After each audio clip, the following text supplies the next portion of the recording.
ఒక చిన్న ఉపమానం చెప్తా. ఏమంటారు, ఒక అడవి ప్రాంతం ఉంటది, ఒక వనం ఉంటది. వనంలో రకరకాల పక్షులు నివసిస్తూ ఉంటాయి.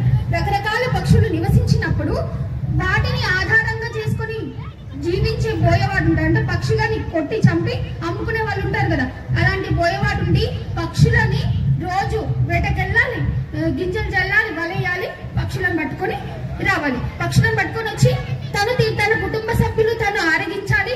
ఆరగించిన తర్వాత మిగిలింది ప్రపంచంలో అంటే అందరికి మార్కెట్లో పెట్టి సంతలో పెట్టి అమ్మేసేయాలి.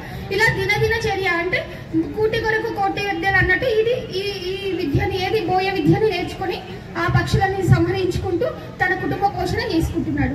అయితే అన్ని అంతరించిపోతున్నాయి. కూర్చొని తింటే కొండైనా కరిగిపోతుంది అన్నట్టు అన్ని అంతరించిపోతుంటే మీ పక్షజాతి పక్షులన్నీ అంతరించిపోతున్నప్పుడు అక్కడ నుంచి ఒక సత్పురుషుడు, ఇక్కడ కూర్చున్నటువంటి పరమహంసలైనటువంటి సత్పురుషులు ఉంటారు కదా, ఏ కాలంలోనైనా ఉంటారు. ఆయన చూసి ఏమనుకున్నంటే, అరే ఈ బోయవాడు రోజు పక్షులను కొట్టి చంపేసి తీసుకుపోతుండే, ఈ అడవి వనం ఎట్లా కిలకిల స్వరాలు వినిపించే, ఇలాంటి మంచి మంచి శబ్దాలు వినిపించాయి అని చెప్పేసి అన్ని పక్షులను తీసుకొని, అన్ని జాతుల పక్షులను తీసుకొని తన ఆశ్రమానికి వెళ్ళిపోతాడు. ఇలాంటి ఆశ్రమానికి తీసుకుపోయిన సాధు సత్పురుషుడు అంటే ఈ మన పాండురంగ స్వామి గారు. అయితే అలా తీసుకొని పోయి వాళ్ళ ఆశ్రమంలో పెట్టుకొని వాటికి రోజు పోషణ చేస్తూ ఉన్నాడు. ధాన్యం ఇస్తూ, నీళ్ళు ఇస్తూ, వాటికి కనీస అవసరాలు రోజు దానికి బతకడానికి అవసరమైనటువంటి సదుపాయాలను సమకూరుస్తూ వాటిని పెంచి పోషిస్తున్నాడు. వాటికి ఆహారాన్ని అందిస్తూ కూడా ఒక విషయం చెప్తున్నాడు. ఏమని, ఏ పక్షులారా, బోయవాడు వస్తాడు, గింజలు వేస్తాడు, గింజలు వేసిన తర్వాత వల కూడా వేస్తాడు. మీరు గింజలు బుక్కొద్దు, గింజలు తినొద్దు, ఆ వలలో పడొద్దు అని వాటికి ఆహారం ఇచ్చుకుంటూ ప్రతిరోజు నిత్య అనుష్ఠానం చేపిస్తాడు. ఒకటి పాయింట్ గుర్తుపెట్టుకోండి, నిత్య అనుష్ఠానం చేపిస్తుంటాడు. ఏమని, బోయవాడు వస్తాడు, గింజలు వేస్తాడు, వలేస్తాడు, గింజలు తినొద్దు, గింజలు బుక్కొద్దు, వలలో పడొద్దు అని. అయితే అవి సరే నేర్చుకుంటున్నాయి. ఆ సత్పురుషుడు చెప్పినటువంటి ఆ మాటలు వింటూ నేర్చుకుంటూ ఆహారాన్ని అనుభవిస్తూ దినదినాభివృద్ధి చెందుతున్నాయి. తర్వాత ఏమైంది, ఒకరోజు ఈయన కార్యక్రమాలు ఉంటాయి కదా, ఒక రోజు ఆ ప్రాంతాన్ని విడిచి బయటకు వెళ్లాల్సి వచ్చింది.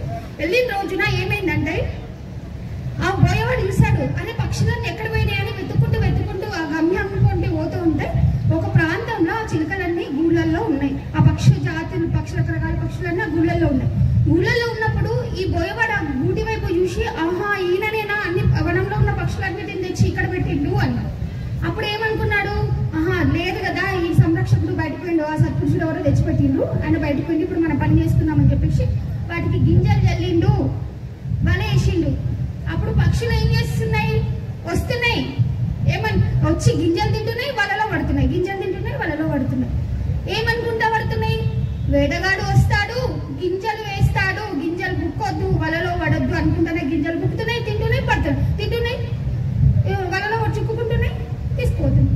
ఇక్కడ ఏమర్థమవుతుంది, ఒక ఆశ్రమం, ఒక సత్పురుషుడు తీసుకొచ్చి రకరకాల పక్షులను తీసుకొచ్చి వాటికి ఆహారాన్ని అందిస్తూ ఏమని చెప్తున్నాడు, నీ రక్షణ కోసం ఏమని చెప్తున్నాడు, మీరు రక్షించబడాలి, మీ జాతి రక్షించబడాలి అని బోయవాడు వస్తాడు, గింజలు వేస్తాడు, గింజలను ముక్కొద్దు, వలలో పడొద్దు అని నిత్య అనుష్ఠానం లాగా చెప్పిండు. ఇక్కడ అవి ఏం చేసినాయి, అవి ఆచరణ దూరమైనాయి అంటున్నాయి. రోజు నిత్య అనుష్ఠానం చేస్తున్నాయి. ఏమని, గింజలు తినొద్దు, వలలో పడొద్దు, బోయగాటితో ఆయన చేత పడి చచ్చిపోద్దు. అంటే ఇప్పుడు మనము ఇంత మూకుమ్మడిగా ఇంత సమావేశమైనాం కదా, మన గురుభక్తులందరూ పక్షి జాతికి చెందిన వాళ్ళమా, నిత్య అనుష్ఠానం వరకే ఉన్నామా? ఏ అనుష్ఠానం ఉండాలి, బోయవాడు వస్తాడు, గింజలేస్తాడు, తింటాము, ఇదే కాదు కదా.